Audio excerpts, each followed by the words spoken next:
La manifestació organitzada per la Comissió 9 d'octubre va tornar als carrers de València després que la pandèmia ajornara la de l'any passat.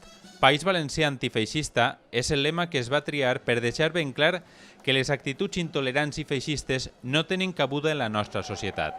La Intersindical va posar èmfasi en la resolució de conflictes socials encara pendents i en la necessitat d'un finançament just per al País Valencià.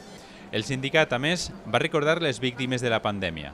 Doncs Intersindical Valenciana ens sumem a la manifestació del 9 d'octubre des de sempre, perquè considerem que és la data idònia en la qual commemorar la nostra història, la nostra llengua i les nostres tradicions i, per altra banda, reclamar i continuar reclamant els nostres drets socials, els nostres drets laborals, els nostres drets lingüístics i els nostres drets nacionals.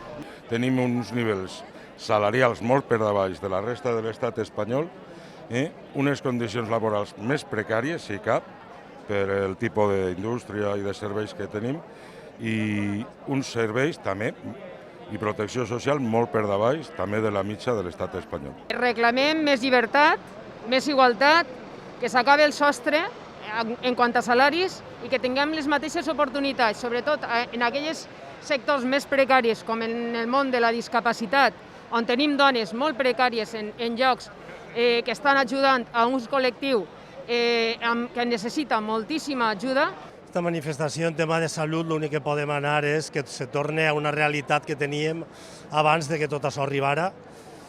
Tots sabem que no anem a tornar a aquesta realitat, però per almenys que puguem avançar socialment en drets i en igualtat per a tots, que és el que necessitem realment. La marxa, que es va desenvolupar sense incidents, va finalitzar al peu de l'estàtua de Jaume I.